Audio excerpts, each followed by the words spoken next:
الحمدللہ رب العالمین والصلاة والسلام علی سید المرسلین۔ اللہ پاک کے آخری نبی رسول ہاشمی صلی اللہ تعالی علیہ وآلہ وسلم نے فرمایا، آدمی اسی کے ساتھ ہوگا جس سے محبت کرتا ہے۔ حدیث پاک میں ہے جہاں اولیاء اکرام سے محبت کی فضیلت کا پہلو نکلتا ہے، وہیں یہ حدیث پاک ہمارے لیے محبت کا معیار مقرر ہوتی ہے۔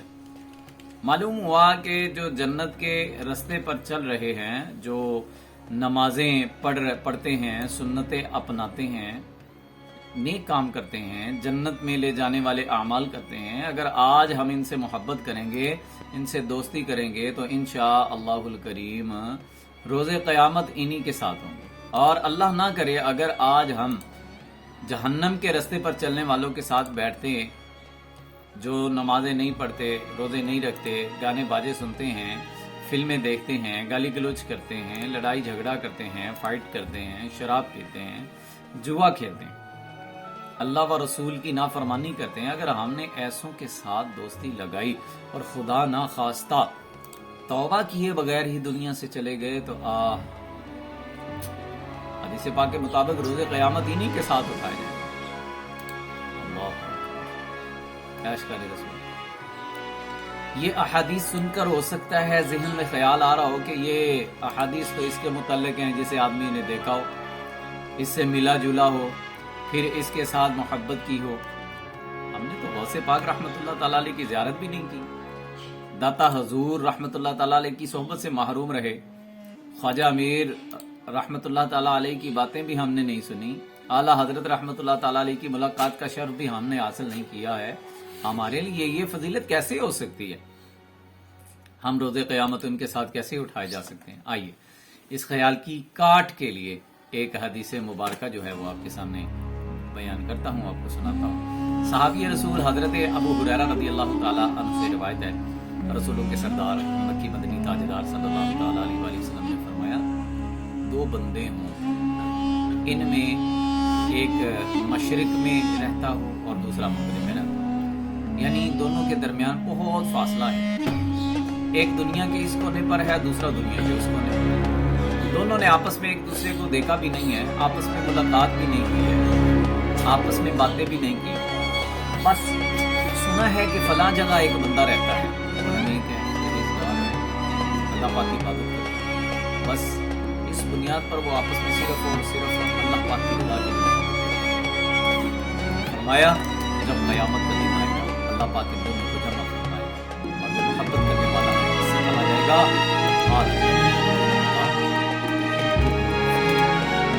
یعنی یہ وہ بندہ ہے جس سے تم اللہ پاک کی رضا کے لیے محبت کیا۔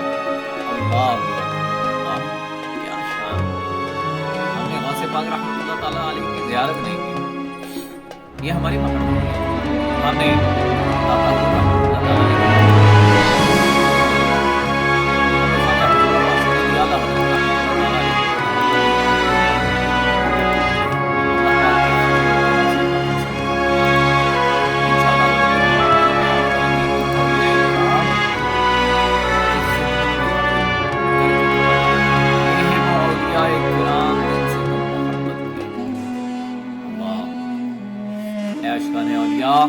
محبت اولیاء کی بھی کیا نرالی فضیلت ہے۔ آئیے ایک اور حدیث پاک میں آپ کو سناتا ہوں۔ حدیث پاک کی کتاب ابو داؤد شریف میں مسلمانوں کے دوسرے خلیفہ حضرت عمر فاروق اعظم رضی اللہ عنہ سے روایت ہے، رسول خدا احمد مجتبیٰ صلی اللہ علیہ وآلہ وسلم نے فرمایا، بے شک اللہ پاک کے کچھ بندے ہیں، وہ نبی بھی ہیں، شہید بھی، وہ نبی بھی نہیں ہیں، شہید بھی نہیں ہیں، لیکن ان کی شان ایسی ہے کہ روز قیامت ان کے مقام و مرتبے کو انبیاء اکرام علیہم السلام اور شہید بھی فخر کی نگاہ سے دیکھیں گے۔ عرض کی کہ یا رسول اللہ صلی اللہ تعالیٰ علیہ وآلہ وسلم وہ کون ہے؟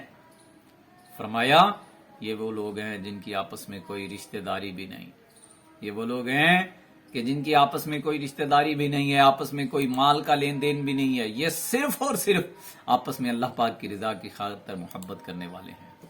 سبحان اللہ، عیش کا رسول۔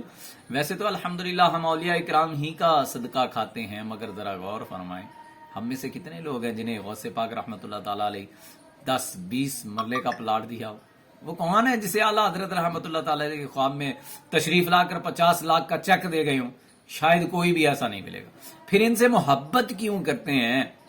بڑا سادہ سا سوال ہے. غوث پاک رحمۃ اللہ تعالی علیہ کے دور مبارک میں بادشاہ کون تھا؟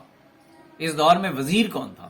شاید اکثریت ان لوگوں کی ہوگی جو اس دور کے بادشاہ یا وزیر یا بڑے بڑے مالداروں کے نام بھی نہیں جانتے ہوں گے. مگر قربان جائیے، غوث پاک رحمۃ اللہ تعالی علیہ کا نام بھی معلوم ہے، ان کی سیرت کے واقعات بھی معلوم ہیں، ان کی کرامات بھی معلوم ہیں، ان کے نام کی محفلیں بھی سجتی ہیں، ان کے نام کی 11ویں شریف بھی کرتے ہیں. آخر وجہ کیا ہے؟ اپنے دل سے پوچھ کر دیکھیے، صرف ایک جواب ملے گا.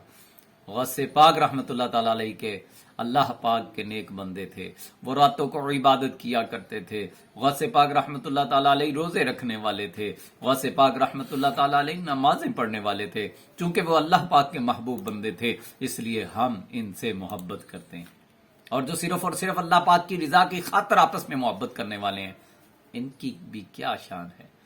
پیارے آقا مکی مدنی مصطفیٰ صلی اللہ تعالی علیہ وآلہ وسلم نے فرمایا، ان کے چہرے نور سے جگمگا رہے ہوں گے، ان پر نور چھایا ہوا ہوگا، وہ اس وقت بے خوف ہوں گے جب لوگ خوف زدہ ہوں گے، اور وہ اس وقت بے غم ہوں گے جب لوگ غمگین ہوں گے. سبحان اللہ. پیارے پیارے اسلامی بھائیوں، اولیاء کرام سے محبت کرنے والوں کی کیسی نرالی شان ہے. حدیث پاک کی مشہور کتاب مسلم شریف میں ہے، رسول خدا احمد مصطفیٰ صلی اللہ علیہ وآلہ وسلم نے فرمایا، بے شک روز قیامت اللہ پاک فرمائے گا، میرے جلال یعنی میری عظمت کی خاطر آپس میں محبت رکھنے والے کہاں ہیں؟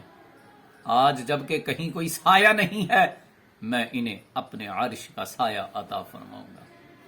حضرت ابو ہریرہ رضی اللہ تعالیٰ عنہ سے روایت ہے، سرکار مدینہ قرار قلب و سینہ صلی اللہ تعالیٰ علیہ وآلہ وسلم نے فرمایا، بے شک جنت میں یاقوت نامی پتھر سے بنے ہوئے ستون ہیں، ان کے اوپر زبرجد سے بنے ہوئے بالا خانے ہیں، ان کے دروازے کھلے ہوئے ہیں، وہ ایسے چمکتے ہیں جیسے ستارے چمکتے ہیں. پوچھا گیا، یا رسول اللہ صلی اللہ تعالی علیہ وآلہ وسلم ان میں کون رہے گا؟ فرمایا، اللہ پاک کی رضا کے لیے آپس میں محبت رکھنے والے. سبحان اللہ. کیسی شان ہے اولیاء کرام کے ساتھ محبت رکھنے والوں کی. یہ جو بے مثال اخر دیا گیا، اجر دیا گیا، اس کی بھی کوئی قیمت نہیں ہو سکتی. مگر قربان جائیے، اللہ پاک کی عطائیں بے شمار ہیں. مشہور مفسر قرآن حکیم الامت مفتی احمد یار خان نعیمی رحمۃ اللہ تعالی علیہ اس حدیث پاک کی شرح میں فرماتے ہیں، یہ جو اخر بیان ہوا، یہ صرف رضائے رب کے لیے محبت رکھنے کا اخر ہے. اس محبت کے نتیجے میں جو بندہ جو کچھ کرتا ہے، جیسے غوث و خواجہ کی محبت میں جو محفلیں سجائی جاتی ہیں، ان کے ایصال ثواب کے لیے جو تلاوت ہوتی ہے، کھانا پانی اور شیرینی وغیرہ تقسیم کی جاتی ہے، بھوکھوں کو کھانا کھلایا جاتا ہے، ان کی محبت میں ان کے جیسے اعمال کرنے کی کوشش کی جاتی ہے، ان نیک اعمال کا ثواب اس اجر سے علیحدہ ہے. عاشقان اولیاء کرام کے ساتھ صرف اور صرف اللہ پاک کی رضا کی خاطر محبت رکھنے کی کیسی کیسی برکتیں ہیں. بیان بھی کریں تو کہاں تک کریں. اس پاکیزہ اور ایمانی محبت کی ایک بہترین برکت یہ بھی ہے کہ جو بندہ اولیاء کرام کے ساتھ محبت کرتا ہے، وہ اللہ پاک کا محبوب یعنی پیارا بن جاتا ہے. آج کے مدینہ حضرت امام مالک رحمۃ اللہ تعالیٰ علیہ نے یہ بات لکھی کہ حضرت ادریس خولانی رحمۃ اللہ تعالیٰ علیہ فرماتے ہیں، ایک مرتبہ میں دمشق کی مسجد میں گیا، میں نے دیکھا وہاں ایک نورانی چہرے والے بزرگ ہیں، لوگ ان کے گرد جمع ہیں، علم دین سیکھنے سکھانے کا سلسلہ جاری ہے. جب بھی لوگوں کا آپس میں کوئی اختلاف ہوتا ہے، مثلا علم کی کوئی بات سمجھنے میں دشواری ہوتی ہے، تو وہ اسی نورانی چہرے والے بزرگ کے پاس جاتے ہیں، وہ ان کا مسئلہ سالو کر دیتے ہیں. میں نے لوگوں سے پوچھا، یہ نورانی چہرے والے بزرگ کون ہیں؟ جواب ملا، یہ صحابی رسول حضرت معاذ بن جبل رضی اللہ تعالیٰ عنہ ہیں. حضرت ادریس خولانی رحمۃ اللہ تعالیٰ علیہ فرماتے ہیں، اس وقت تو میں واپس چلا گیا. اگلے روز میں نے چاہا کہ میں صبح سب سے پہلے مسجد میں پہنچوں، مگر جب پہنچا تو دیکھا حضرت معاذ بن جبل رضی اللہ تعالیٰ عنہ مجھ سے پہلے مسجد میں تشریف لائے ہوئے. آپ نماز پڑھ رہے تھے. جب آپ فارغ ہوئے، میں آگے بڑھا، سلام کیا، عرض کیا، اور خدا کی قسم میں آپ سے اللہ پاک کی رضا کے لیے محبت کرتا ہوں. پھر میں نے عرض کیا کہ خدا کی قسم میں اللہ پاک کی رضا کے لیے آپ سے محبت کرتا ہوں. تو حضرت معاذ بن جبل رضی اللہ عنہ نے یہ سنا تو فرمایا کیا تم اس بات پر قسم کھاتے ہو؟ عرض کیا جی ہاں خدا کی قسم میں آپ سے محبت کرتا ہوں۔ فرماتے ہیں حضرت معاذ بن جبل رضی اللہ تعالیٰ عنہ نے میری چادر پکڑ کر مجھے ہلکا سا اپنی طرف کھینچا، پھر فرمایا تمہیں مبارک ہو، بے شک میں نے رسول اللہ صلی اللہ تعالیٰ علیہ وآلہ وسلم کو فرماتے سنا کہ اللہ پاک فرماتا ہے جو لوگ میری رضا کے لیے آپس میں محبت رکھتے ہیں ان کے لیے میری محبت واجب ہو گئی۔ سبحان اللہ۔ معزز سامعین کرام، ہمیں چاہیے کہ ہم اللہ عز و جل کی رضا کے لیے، اللہ کی رضا کے لیے آپس میں محبت کریں، اولیاء کرام سے محبت کریں، اللہ کے جو ولی اللہ ہیں، جو نیک بندے ہیں، ان سے محبت کریں، تو انشاءاللہ کل قیامت کے دن یہ محبت جن سے ہم محبت کرتے ہیں وہ تو سرکار صلی اللہ تعالیٰ علیہ وآلہ وسلم سے محبت کرتے ہیں، اور سرکار صلی اللہ تعالیٰ علیہ وآلہ وسلم سے اللہ خود محبت فرماتا ہے، تو لہذا سرکار صلی اللہ تعالیٰ علیہ وآلہ وسلم اللہ کے قریب ہیں، اولیاء کرام جو سرکار سے محبت کرتے ہیں وہ سرکار کے قریب ہو گئے، اور ہم اولیاء سے محبت کرتے ہیں تو انشاءاللہ قرب قیامت میں ہم انشاءاللہ العزیز اولیاء اور سرکار کے قرب میں انشاءاللہ ہوں گے۔ اللہ رب العزت ہمیں آپس میں اللہ کی رضا کے لیے محبت